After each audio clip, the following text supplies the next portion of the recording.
जय गुरुदेव। मुनि उद्दालक की कथा। गंधमादन पर्वत के किसी भूभाग में एक स्वाभिमानी बुद्धिमान मुनि उद्दालक मौन रहकर घोर तपस्या में संलग्न थे। पहले तो वे विवेक विचारहीन मंद बुद्धि थे, परंतु उनका अंतःकरण शुभ भावों से युक्त था। अतः तपस्या, नियमित शास्त्र चिंतन और अभ्यास से उनके हृदय में विवेक जाग उठा और वे इस संसार रूपी भयंकर रोग को देखकर भयभीत हो उठे। वे विचारने लगे, जिसमें विश्राम प्राप्त कर लेने पर शोक का अत्यंत अभाव और पुनर्जन्म की निवृत्ति हो जाती है, वह प्राप्य प्रधान वस्तु क्या है। मेरा अंतःकरण परमात्मा के समान विशाल, सौम्य, संपूर्ण पदार्थों की इच्छा से रहित और परम शांत कब होगा। मैं संपूर्ण विश्व को सच्चिदानंद रूप देखता हुआ इष्ट अनिष्ट हेय उपादेय से रहित एवं स्वयं प्रकाश स्वरूप परम पद में स्थित होकर अपने अंतःकरण में परम शांति को कब प्राप्त करूँगा। किसी पर्वत की कंदरा में मौन व्रत धारण करके अविचल निर्विकल्प समाधि में लीन हुए मेरे सिर की जटाओं में चिड़ियाँ कब घोंसला बनाएंगी। इस प्रकार चिंतावश उद्दालक बारंबार वन में ध्यान का अभ्यास करते, परंतु विषय उनके बंदर के समान चंचल चित्त को अपनी ओर बलात् खींच ले जाते, जिससे प्रसन्नतादायक समाधि की स्थिरता उन्हें नहीं मिल सकी। बार बार विषयों की ओर दौड़ने वाले मन को वे समझाते, डांटते और उपहास उपेक्षा करते। वे मन से कहते, मंद बुद्धे, शब्द से मृग, गंध से भ्रमर, रूप से पतंगा, स्पर्श से गजराज और रस से मछली, ये सब एक एक विषय में फंसकर अपना विनाश कर लेते हैं, किंतु तू तो इन पांचों इंद्रियों के विषयों के अनर्थ में फंसा है। तेरी गति क्या होगी? तुझे सुख कैसे मिल सकता है?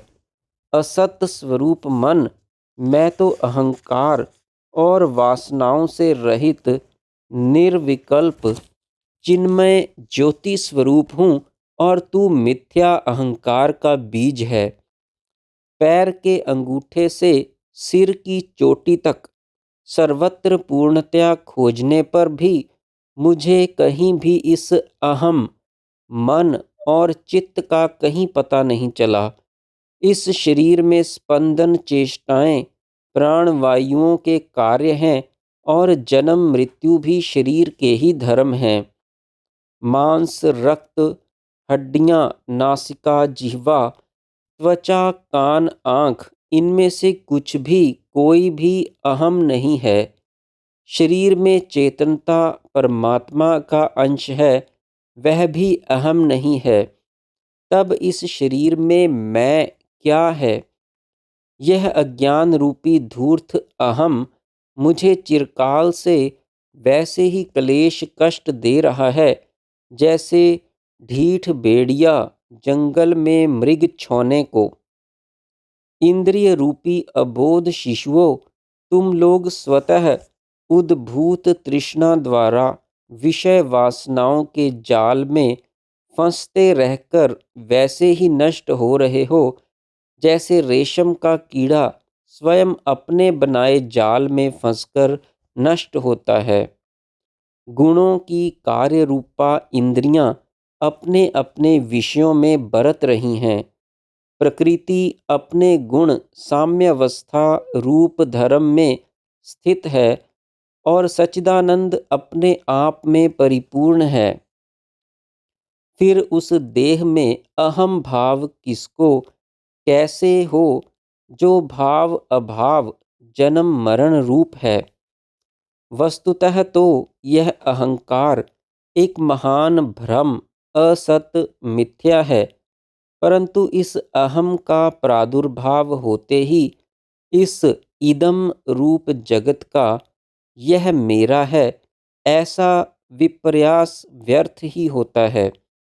आकाश की नीलिमा के समान व्यर्थ ही प्रतीति मात्र इस अहंकार रूपी महाभ्रम को सर्वथा ऐसा भुलाकर कि फिर कभी इसका स्मरण तक ना आए, मैं अपने विशुद्ध शांत आत्मा में स्थित रहूँगा।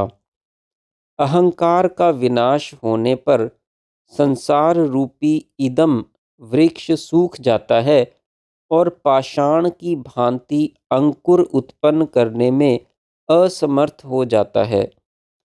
देह रूपी वृक्ष को अपना निवास स्थान बनाकर रहने वाली तृष्णा रूपी काली नागिनें हृदय में विवेक रूपी गरुड़ के आते ही न जाने कहाँ भाग जाती हैं।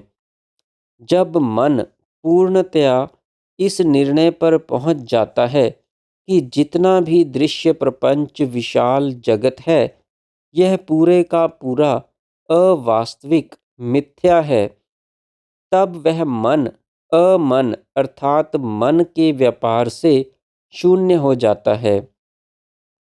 तदनंतर ओम अक्षर पर ब्रह्म है, अतः इसके उच्चारण से पर ब्रह्म परमात्मा की प्राप्ति हो जाती है, ऐसा निश्चय करके उद्दालक मुनि ने उच्च स्वर से ओम का उच्चारण किया, जिसकी ध्वनि ऊपर ब्रह्मरंध्र को जा रही थी। जब तक प्रणव ध्वनि ब्रह्मरंध्र पर्यंत परिपूर्ण नहीं हो गई और वे विशुद्ध ज्ञान स्वरूप परमात्मा के अभिमुख नहीं हो गए, तब तक वे गंभीर उच्च स्वर से ओम का उच्चारण करते रहे। इस प्रणव के अकार, ऊकार और मकार और बिंदु इस प्रकार 3.5 अंश हैं। प्रथम अंश या पाद अकार के उच्च स्वर से उच्चारण से शब्द की गूंज से प्राणवायु पूर्णतः विक्षुब्ध हो उठा। तब प्राणवायु को छोड़ने के क्रम रेचक ने सारे शरीर को ऐसे रिक्त कर दिया जैसे महर्षि अगस्त्य ने सागर को पीकर रिक्त कर दिया था। तत्पश्चात द्वितीय अंश ऊ के उच्चारण से ओंकार ध्वनि की समस्त स्थिति होने पर निश्चल कुंभक नामक क्रम संपन्न हुआ।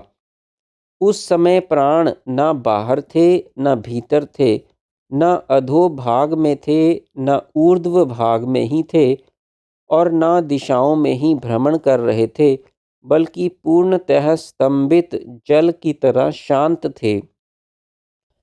फिर तीसरे अंश मकार के उच्चारण काल में प्राणवायु को अंदर ले जाने के कारण प्राणों का पूरक नामक क्रम घटित हुआ। इस तीसरे क्रम में जीवात्मा में भावना द्वारा भावित अमृत के मध्य में पहुंचकर प्राण हिम स्पर्श के समान सुंदर शीतल हो गए।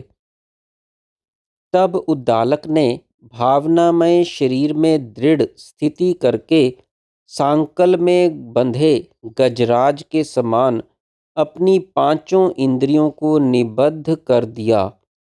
फिर वे निर्विकल्प समाधि के लिए अपने स्वभाव को निर्मल आकाश के समान शुद्ध निसंकल्प बनाने का प्रयत्न करने लगे।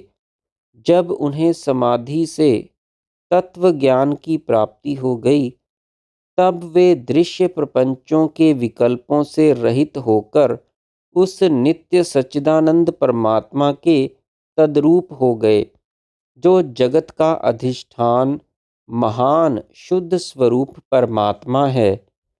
वे निवात स्थान में रखे दीपक की लौ के समान कांतिमान निस्तरंग सागर की भांति गंभीर और निर्जल बादल की तरह मूक हो गए।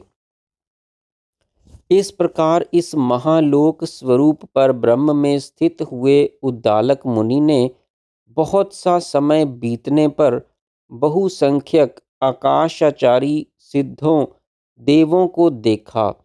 इंद्र तथा सूर्य का पद प्रदान करने में भी समर्थ और अप्सराओं से घिरी हुई बहुत सी विचित्र सिद्धियां उनके चारों ओर आ पहुंचीं, परंतु उन्हें बच्चों के खिलौने जैसी समझकर मुनि ने उनका आदर नहीं किया। इस प्रकार समस्त सिद्धियों का अनादर करते हुए वे 6 माह तक आनंद मंदिर रूप समाधि में वैसे ही स्थित रहे जैसे 6 माह तक उत्तरायण में सूर्य उत्तर दिशा में रहते हैं। इतने समय में उन्हें जीवन मुक्ति पद प्राप्त हो गया। 6 माह बाद जब वे समाधि से जगे तो उन्हें अपने सामने परम सुंदरी तेजस्विनी रमणियां दिख पड़ीं और साथ ही साथ कतार के कतार परम सुसज्जित दिव्य विमान दिख पड़े। दूसरी ओर उन्होंने अनेकों कुश की पवित्रधारी मुनियों और विद्याधरों को भी देखा। उन सभी ने उनसे स्वर्ग के दिव्य भोगों की प्रशंसा करते हुए वहां चलने की प्रार्थना की और कहा, धर्म और अर्थ का सार काम है और काम की सारभूता सुंदरी नवयुवतियां ही हैं जो स्वर्ग में ही मिलती हैं। अतः आप स्वर्ग में पधारें। परंतु परम पद को प्राप्त हुए उद्दालक मुनि ने सम्मान पूर्वक अस्वीकार करते हुए उन सभी को विदा कर दिया और स्वयं परमानंद में लीन होने के लिए समाधिस्थ हो गए। कभी एक दिन में, कभी एक मास में, कभी एक वर्ष में और कभी कभी तो कई वर्षों में उनका ध्यान समाधि से व्युत्थान होता था। वे सच्चिदानंदमयी परमात्म रूपी शांत समता में स्थिर रहते थे। जय गुरुदेव।